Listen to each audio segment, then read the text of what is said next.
Hey guys, it is Citru here again, and every single time I come in here, something else is broken. Today's tutorial, once I finish tidying up, is going to be about phase and lock blocks, the other big thing about Runecraft. They're blocks that you can toggle on and off through various means, and I've used them a lot in my tutorials. The basic rune looks like this. It has 4 signature slots, and what goes in there determines basically how phase blocks interact with each other. I'm using 4 normal torches, a tier 1 rune, and I'm going to use I'll use cobblestone with it. I get 4 uses of this. It's 4 per tier. And now that these blocks are placed, what happens is when I right click the blocks, they disappear.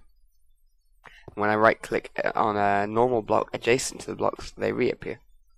So you can use this for bridges and whatever you like. The effect the signatures have only comes into effect when you're making multiple runes and wanting them to interact with each other. If you make 2 phase block runes with the same signature rune, then all the blocks you place down will be able to be toggled at the same time, so long as they're connected to each other. For example, if I use redstone torches, unlike normal torches than in the last rune, and place those phase blocks adjacent to existing phase blocks, 1, 2, 3, then they won't activate at the same time.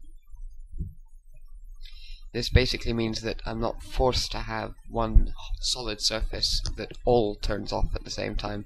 You can be a bit more flexible with it. Now, because when you hit these they disappear, you can't really mine them away. The only way you can destroy a phase block on its own is to use a sword. A sword is the only thing that will not trigger a phase block. And if you just mine it away, then the block will not reappear afterwards, even though its counterparts will be unaffected. Hitting it with a block does make it disappear, so it has to be that. Now here you can see I have something a bit different. It's mostly the same rune, but it's got gold ore, and it's got a different block in the center. This is a lock block, and I'm going to bind it to cobblestone. If I place a lock block next to phase blocks with the same signature, it controls them, so no longer can I game mode. No longer can I just randomly click on these to make them disappear. It's this one that makes them disappear, and it's controlled the same way as a normal phase block is. You can left click or you can right click on it to make it control, but these blocks can be destroyed if you're not careful, so I can destroy these and pick up the items again, and the phase blocks will not.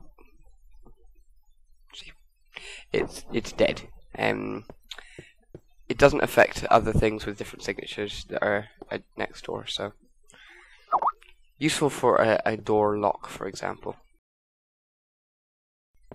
So as you can see, there's a slight difference to this rune now, the lock block rune, and I've removed the existing lock block over there. The difference is that now that tier 0 block in the middle has been replaced with another block, and what that means is that when I create this rune, this lock block will not function unless the block that was in the middle, in this case a diamond block, is adjacent to it. So this is the key, and this is the lock, and this is the thing that is being locked. So I've decided to use a treasure chest as my lock block, but obviously I can't right click on top. Oh, I can. Well, that saves that. I'll place that here. Now I have 2 options. I can either place a chest, or I can get a stick and all goes well, summon my what? That's very interesting.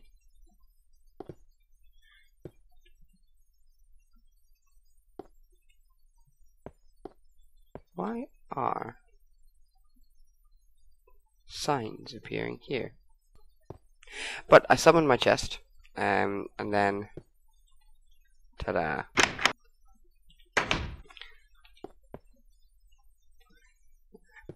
I send my chest back. Oops.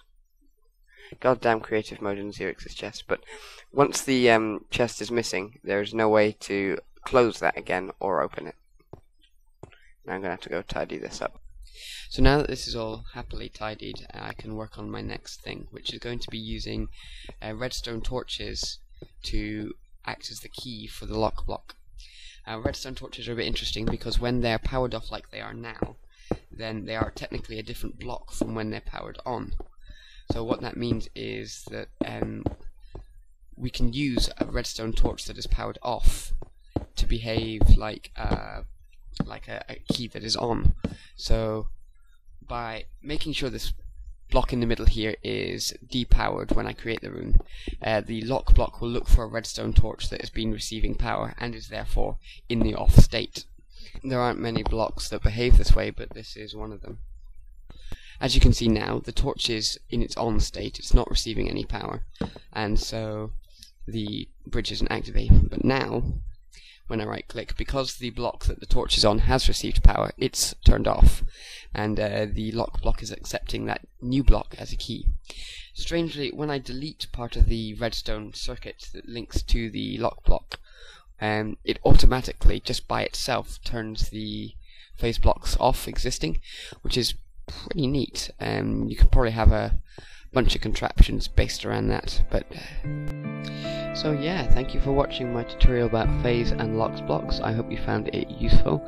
I will apologise for the sound quality at parts of this video. I am expecting a new headset microphone to arrive at some point during the week, so hopefully you won't have to endure any more videos with dodgy sound like this. If you enjoyed it, please like and comment on the video, giving me any feedback you feel relevant, and if you want to see more, by all means subscribe, and do check out the other playlists of videos that I have going here. I've got my 101 tutorials, basic examples of the runes in Runecraft, and I have the more intricate tutorials about things that you can make with Runecraft which are not inherently obvious. So do check those out, and hopefully I will see you all in a future video. Cheers and bye bye.